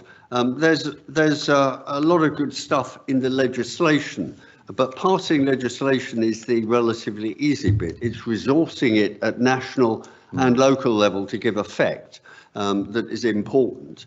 And I wonder if Peter could just say a bit more about how the government has calculated. Right at the end, paragraph 10.1, we've been told that we've been awarded £20,094 in respect of the biodiversity net gain. I wonder whether government, when they give us this money, tell us how they've calculated it and what it means in terms of possible future allocations to help us, because 20 grand and 94 doesn't buy a great deal. So that's the first question. And the second question really relates to the issue of the air quality issue. Smoke control areas are referenced under air quality. It's not something I mentioned in my answer to Councillor Cresswell the other evening about air quality, but the issue of burning wood and smoke and the pollution from wood burning stoves is something that does discharge a lot of damaging particulates. And I wonder if you could just say a bit more when he says a small extra cost is estimated in smoke control areas. A cost of what? I wasn't really clear on. So, okay. Thank you. I mean, I think 94 quid buys you a packet of Lurpak now, doesn't it, or something? But so I don't know quite how the rest of the 20 grand is going to be spent. But over to you, Mr. Moore. To be fair, that 20,000 that's just what we've seen so far for a specific part of the additional burdens in relation to the nature provisions. So there, we expect more to come. I'm involved in various local government groups where we're, holding government's feet to the fire to sort of follow through on that promise. But more, I suspect, will come as more of the legislation firms up and it becomes statutory instruments. So that is a first tranche, I think, a down payment, if you will, and we fully expect more to follow. But they are modest sums, and I think that just makes the logic of pooling it and collaborating with our colleagues in neighbouring authorities where the responsibilities cross the boundary, as they do with things like nature recovery strategies, just supports the logic of that, really. So there will be more to come. On the second question, I'm afraid I'm not fully versed in the air quality provisions. Colleagues in James's team would probably be better able to answer that, Councillor Page, so I might have to follow up with you after the meeting. But that summary is based on the government's impact assessment. So that's, they're acknowledging there might be some additional work for us there. Sorry? Sorry, that's not your commentary. No, that's right. The implications for local authorities are. That's right. We based that on the impact assessment. Thank you. Okay. Great. Thanks very much. Some more. I think that anybody else. Oh, but Councillor Carnell.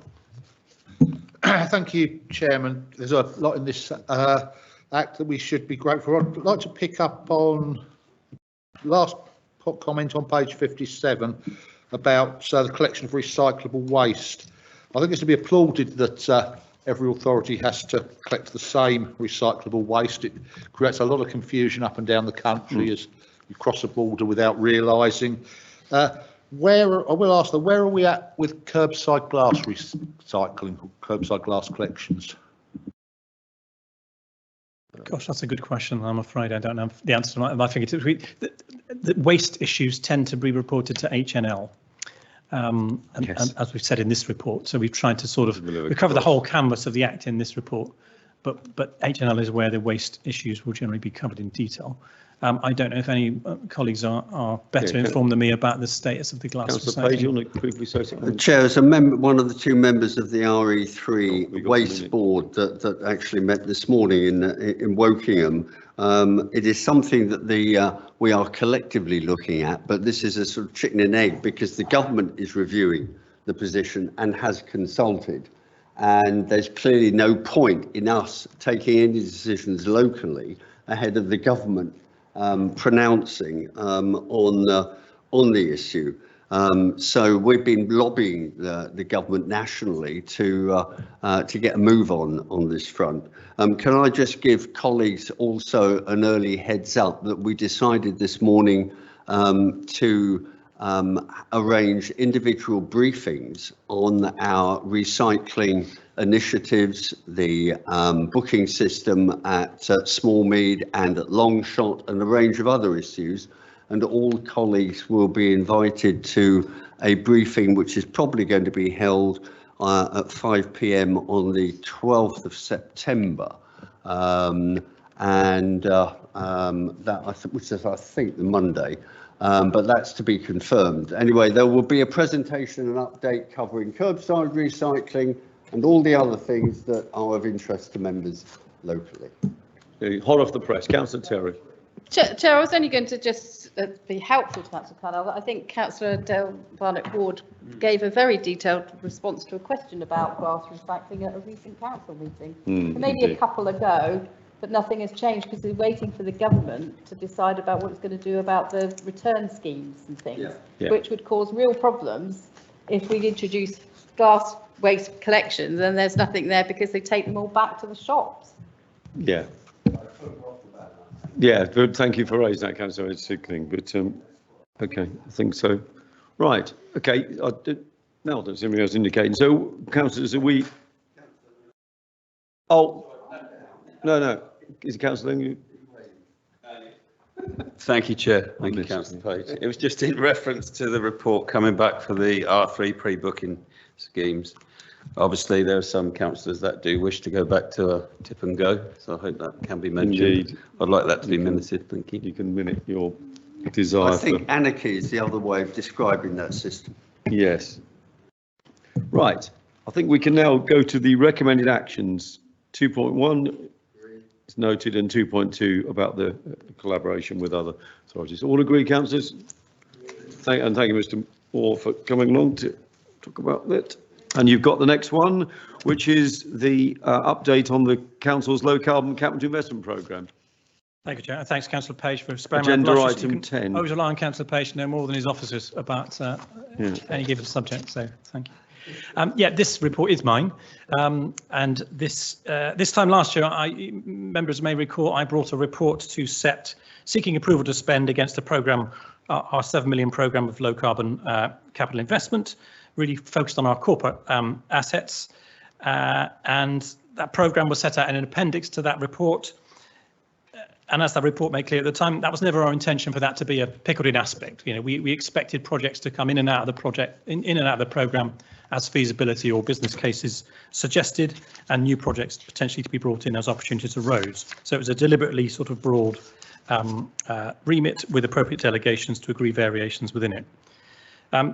And as we envisaged, there have been some changes. The main ones are summarised in this report, but we felt we should bring an update to the committee to keep you cited, and we'll probably do this on an annual basis going forward, so that you're aware of the programme as it stands. So we haven't agreed a blank cheque exactly, and you can see the latest status of the programme and have the assurance that it's moving forward and you're aware of those changes. Important to emphasise, I think, as I've had exchanges with councillors about this prior to the committee, this is just a small part of the council's overall commitment to our net zero goals. So this doesn't include our transport investments, our housing investment, our fleet, various waste and school investments. This is just really focused on the corporate assets and buildings, but nonetheless, you know, an important package to contribute to our corporate carbon plan targets. So the recommendation is really to note progress, and happy to take any questions on the report or the appendix that summarises where we are with different projects. For Mr. Moore. Councillor Lane.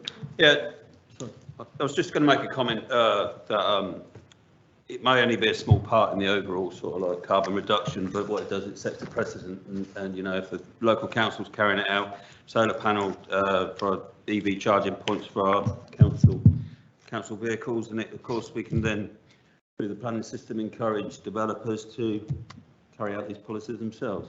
So I'd just like to make that.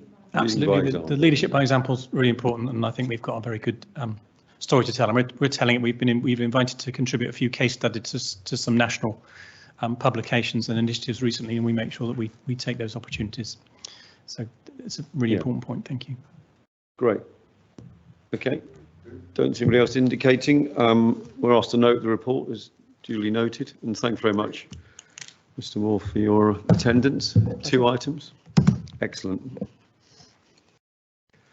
Item 11 is item 11 is the bus service improvement plan funding update, and I'm looking onto the screens for Chris Maddox to talk us through this item. So over to you, Mr. Maddox. Yes, thank you, Chair. Hopefully you can hear me okay. Can. Great, good. Yeah, so this report provides an update on progress with delivery of our bus service improvement plan, or BSIP, and the associated enhanced partnership, or EP, arrangements with local operators. You may recall this committee approved the BSIP strategy last November. Indeed. And the EP documentation, there was a lot of it in March. So the major news really is the announcement by the DfT in April of indicative funding allocations, which included over £26 million for Reading over the 3-year period from the current financial year to 24-25. The 26 million is made up of almost 16 million of capital grant funding for things such as new bus lanes and over 10 million revenue funding. And the full package of measures is set out within the report. So we're obviously delighted with this allocation, which was one of the highest per head of population in the country. And we're working hard now to develop our proposals further, which includes a lot of ongoing discussions with both local operators and government officials from the department. So last week we submitted updated documentation to the DfT. We anticipate a decision on final funding allocations in September, or that was the plan anyway, so hopefully that is still the case. Thank you. Thank you, Mr. Maddox. Councillor Page, you indicated. Yes, thank you, Chair. I'm not too sure whether we were told September of which year, but nonetheless, we'll hope it's this year. I would make the point that whilst the 26 million is obviously welcome, the original bid in total came close to 100 million. But we are at least better placed than quite a number of other authorities who received precisely nil. And a minority of highway authorities in the country received allocations. Our neighbour West Berkshire was fortunate. They got, I think, a couple of million. And we will be looking, obviously, through the bus service improvement plan and the enhanced partnership to not only benefit services within Reading Borough, but within the greater Reading area, which it's so important to service, to encourage people from outside the borough to make the best use of public transport, whether it be our buses or rail.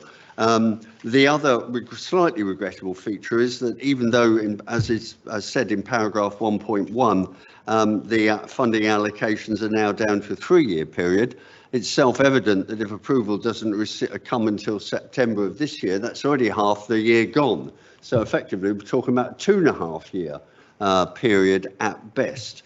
But nonetheless, there are some bold and imaginative initiatives that we have included in that, both for the capital and also the revenue funding. The final point, Chair, just to draw attention of colleagues to the main capital schemes that are listed in paragraph 4.2 on page 69, which will benefit not only bus services, but also in some cases cyclists will be able to, in all cases, cyclists are able to use our bus lanes, and whilst they're not as good as clearly segregated cycle lanes, Chair, you will be the first to acknowledge that the shared use of a bus lane is still preferable to no facility at all.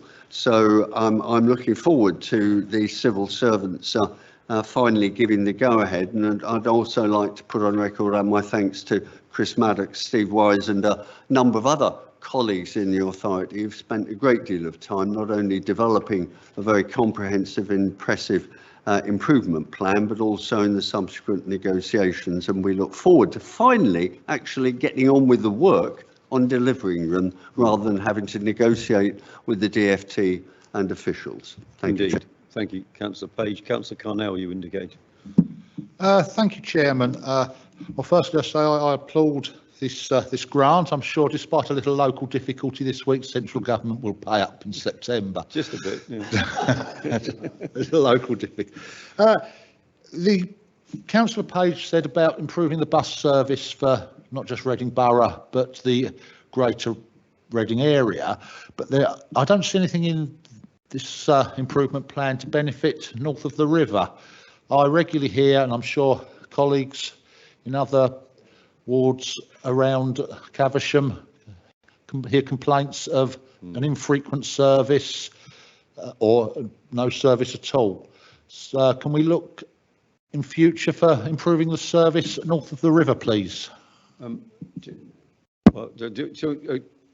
Maddox, do you want to address that, or Yes, certainly. Yeah. So I mean, within the overall BSIP strategy, then we do recognise the fact that we do need to improve services north of the river. Clearly, congestion over the two bridges is an issue, but also further into Caversham. What we tried to do, given the kind of quite short timescales with delivery, is we tried to focus on some of the schemes initially, which we feel like we've got a better chance of delivering within the kind of 2.5-year period. One thing we have included is some funding to develop schemes for Caversham. We're obviously working with the operators, all of the operators who do operate north of the river, although obviously we'd like the services to be faster and more frequent. But we have included a line for some funding to develop schemes alongside the operators, so that in a future funding period, then we could actually then apply for the funding to implement those schemes. Okay, thanks very much for that. Councillor Cullen, do you want to follow up?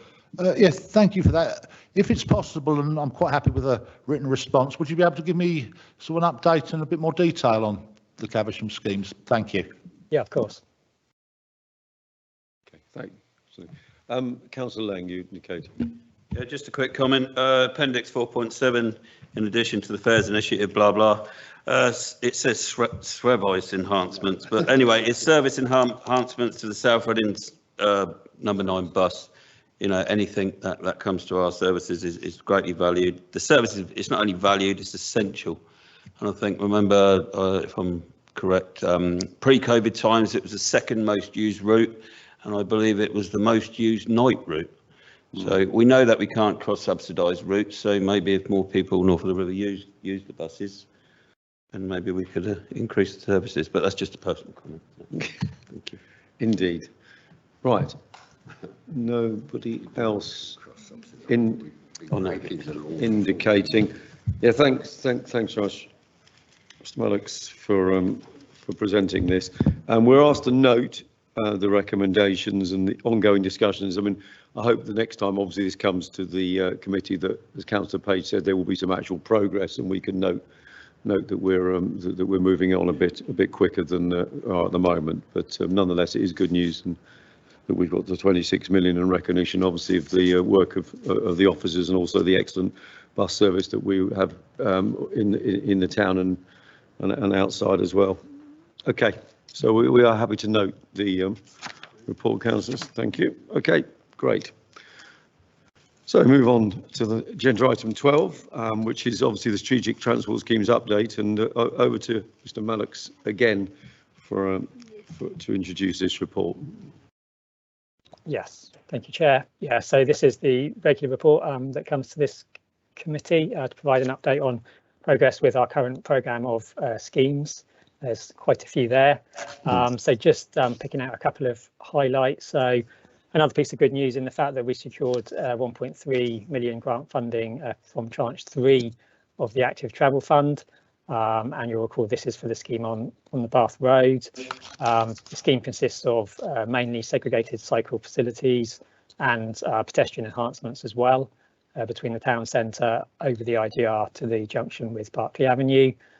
We've actually today launched a public consultation on the concept designs for the scheme, full details on the council's website, and we're also having a public drop-in event Wednesday next week. So we hope we'll have some good attendance there and some good feedback we can incorporate into the designs.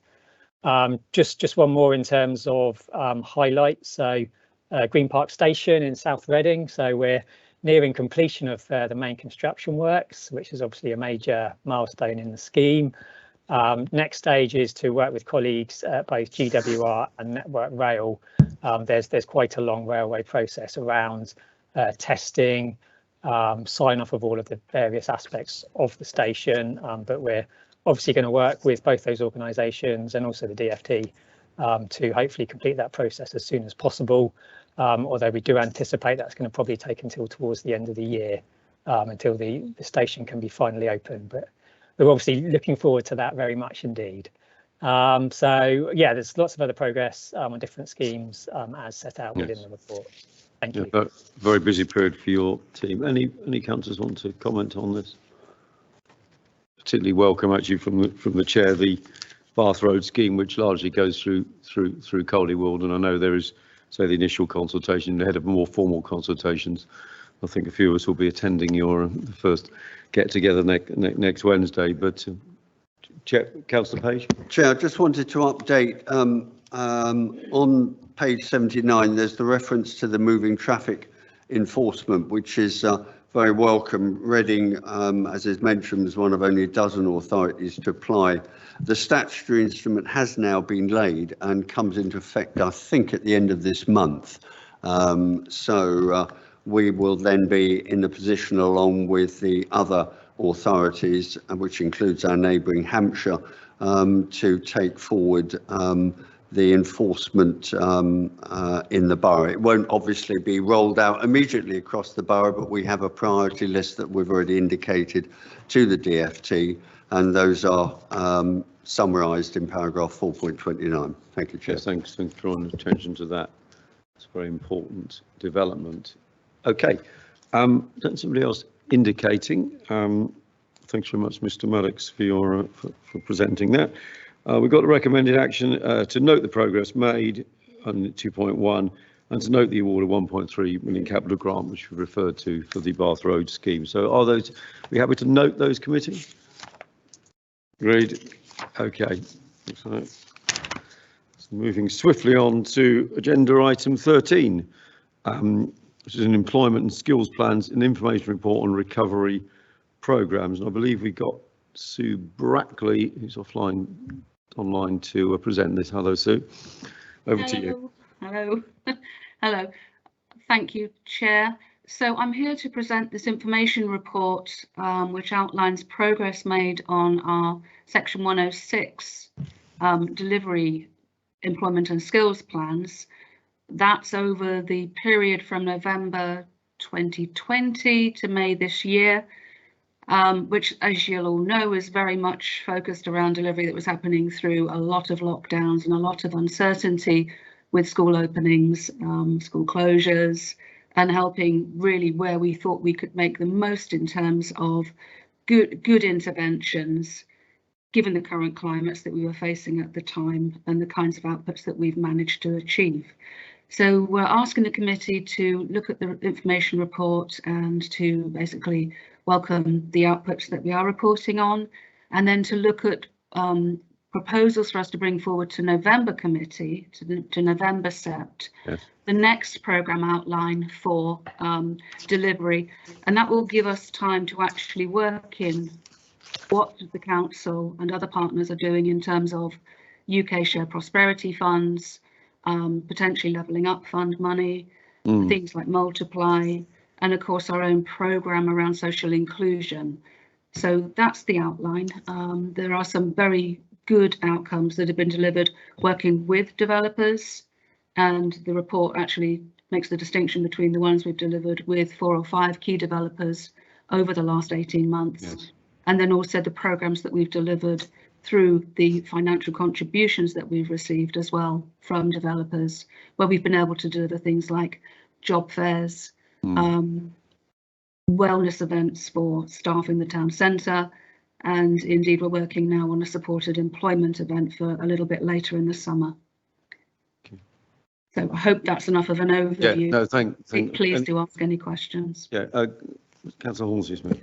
It's not a question. I just think this is very much a very good news report, and I thank you for all the work that you and your team are doing. That's all I wanted to say. Thank you. Yeah.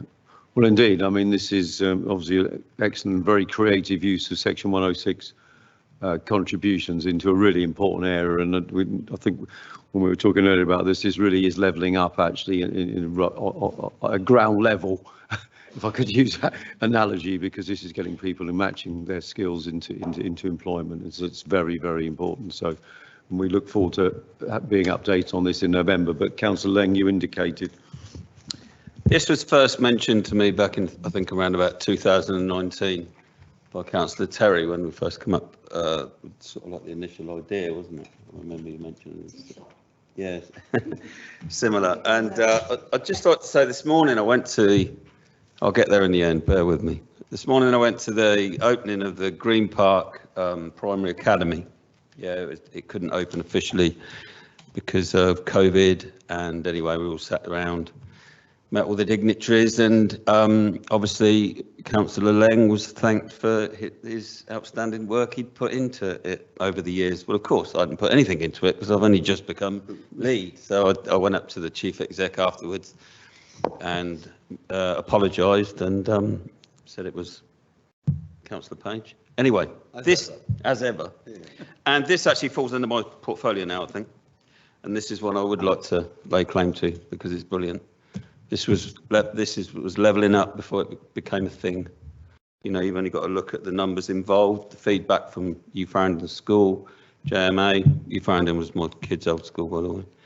And the apprenticeships, which is a big thing for me, vocational training. This is all going to be more important in the coming years. Oh, and by the way, this is contribution from a developer using a simple percentage, you know, as it states. So there isn't sort of like a negotiation as such. It's you will pay this. They agree to it. You know, they seem to sign up to it quite well. Good news all the way. It's fantastic. So thanks, everybody. Thank you. Great. No. Thank you, Chair. Yeah, no, absolutely. So I think we're asked to thank you much, Brackley, for your report. We're asked to note. Goes back to. Yes, we're asked to note the report. And I say, as you say, the report is submitted to the next meeting in November with further progress. So thanks very much for that. Councillors agreed, and we can move on to agenda item 14. Excellent, thank you. And this is about the streetlight maintenance term contract 2022-23. The contract award, and Mr. Sheen, Sam Sheen from the Highways, is about to present this report. Thanks very much. Over to you. Thank you, Chair. Street lighting. So the council has a statutory obligation as a highway authority to maintain our street lights. So we've got a street light, we have to maintain it. Our term contract has ended, and we're asking the committee to provide authority for us to enter into an interim arrangement with by joining the Peterborough framework contract, whereby we can have access to their term contractor, Milestone Infrastructure Limited. And this will be for a maximum of 2 years, an option for the report. I'm also asking the committee to give me delegated authority so I can go out to tender during this 2-year period for us to procure a long-term street lighting contract. I will, of course, come back to this committee to get spend approval and authority to enter into that contract once we've completed that tender process. So I would ask the committee to please approve the recommendations set out in section 2 of the report. Indeed. Any comments, questions? Very well presented. You almost did the chair's job there, actually. But so we were asked to grant approval to enter into the Peterborough Council maintenance term framework contract, and then asked the 2.2 grant approval to enter into short-term contract with Reading Peterborough Council's term maintenance contractor in accordance with procurement rules, and then also that the committee grants delegated authority to the executive director to do all that. Okay, are we all agreed? Agreed. Thanks so much. Okay, we can swiftly move on to agenda item 15.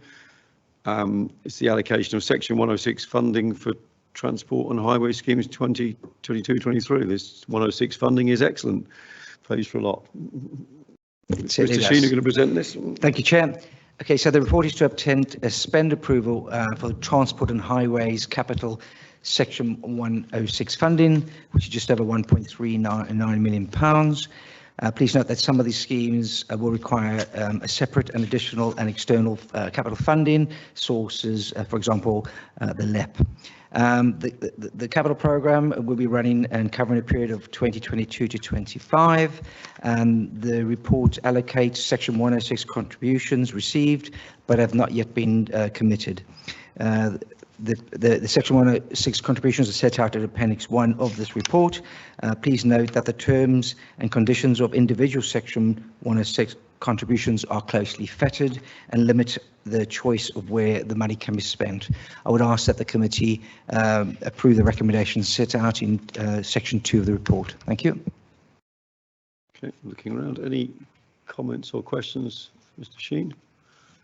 Again, this is 2.1 to 2.3. 2.1 is the spending approval, 2.2 is delegate authority to finalise details of individual schemes, and 2.3 is to grant delegate authority to the executive director in consultation with the councillor to enter into relevant contracts for the result of that work. Everybody happy with this? Agreed? Thanks very much. Thanks, Mr. Sheen. And finally, agenda item 16, like the title of this, the Pan Berkshire Intelligent Transport Systems ITS term contract, 5-year plus 5-year extensions, tender and contract award. This is Pan Berkshire. Over to you, Mr. Sheen, to explain about this. Thank you, Chair. I'll just call it the ITS contract, if that's okay. Yes. So, right. So, 5 of the Berkshire unitary authorities are looking to join up with a collaborative approach to tender the joint ITS contract, and this will be led by Reading Borough Council. The existing contract has expired and is due for retendering. Please note that the Royal Borough of Windsor Maiden have chosen not to be part of it, and they're doing their own tender. The remaining 5 Berkshire unitaries are looking to do a joint procurement term contract to ensure that from the size of the contract, we deliver better value for all of the local authorities. And I would ask that the committee approve the recommendations set out in section 2. Thank you. How can I guess that Windsor Maidenhead would be the exception? So, any questions or comments? Looking around, everybody wants to have their tea. 2.1 is about the committee grants approval to tender for the ITS, and 2.2 delegated authority again to the executive director and to the lead councillor to enter into relevant contracts. Are we happy with that, councillors? Agreed. Okay. The final item, Mr. Sheen, is in your, I was going to say short marathon at the end of the agenda, is the Traffic Services Capital Programme for the next financial year. Over to you, Mr. Sheen, for a brief summary of that. Thank you, Chair. This is a good news story for us. So the Council has committed additional capital funding for us to tackle areas of work. The first one is 0.4 million over a 2-year spend on our traffic signal investment programme. As you're aware, we've got an ageing traffic signal asset that is in need of modernising and improvement. So the funding will allow us to, first of all, commission an asset condition survey, which will then set us a prioritisation list, which we then can apportion our funding towards it. We'll also look for future funding from different sources, but we'll at least have the priority in position, and for us to then work through those sites that need upgrading and repair as on the priority listing. The second and welcomed investment the council is making is 0.3 million over 2 years to assist the council in digitising traffic regulation orders, and this is where there will be a map-based system for traffic regulation orders. It will reduce time and response required by the council, streamline process, and future-proof the council, particularly as we move towards an autonomous vehicles in the future. So I would ask that the committee approve the recommendations set out in 2.3, granting the spend approval. Thank you. Well, as I said, it's digitising progress. This is where that sort of members of this committee will get green lights when they just drive around permanently. Don't mean it that. We live in. No, seriously. Obviously, another important report. But any comments or questions? Yes, no? I have. Yes, Councillor Hornsby-Smith. I just wanted to ask that in this condition survey, will there be a sort of, there's 2 aspects of it, isn't there? Is the stuff working now, and what is its historical record? Because I get a load of complaints from residents at Elm Road, Shinfield Road Junction. Now it may be that the condition of the lights there is poor in any case. But it may be that the condition is fine, but actually they keep breaking down. So will the condition report identify issues like that, where it may not be quite as simple as how good is it, if you like? Good question. Yes, thank you, Councillor. That's a really good question. I think the condition report is absolutely looking at everything that the traffic engineer will find when they're on site. So they log in the location. I've taken on the service since January, and what we found out, there's a lot of good work has been done over years, but it hasn't been, it's a bit haphazard. So basically we need to bring it all together. There's a lot of kit out there that is already LED, but it hasn't been recorded as LED, and we're paying energy as if it's not LED. So we are putting those things right. There, we've got also some very old kit between 20 and 30 years old, and quite clearly that needs to be prioritised because bits fall off now and again, and they've got to be. So that's what we need to prioritise.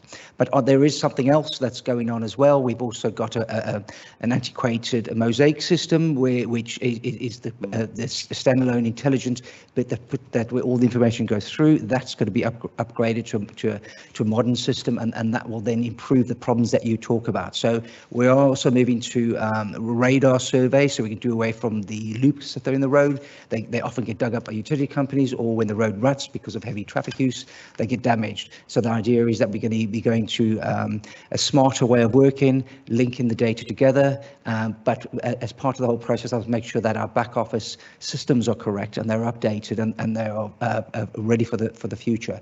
ITS contract will help with that as well. So it's a combined package. The money we got specifically is to do the asset survey and to tackle the worst condition stock we've got. The other issue to talk about on Elm Road is a separate line of work that they're working on, and improvements are being made as through that. But it's going to take a little bit of time. That's all. When I was joking about always wanting a green light, but obviously people sometimes get very frustrated when he's always on red. Thank you very much. And just question me, how will this help in terms of autonomous vehicles? Is that the digitisation process? I'm intrigued by that. Okay. Just coincidentally, I've just come back from Newark Showground in Lincoln, and it was the Elm Creek, which is the local council roads innovation group, have had an innovation festival. There's already smart cars on the road since 2017. I think they're out there. There's a lot of information being gathered.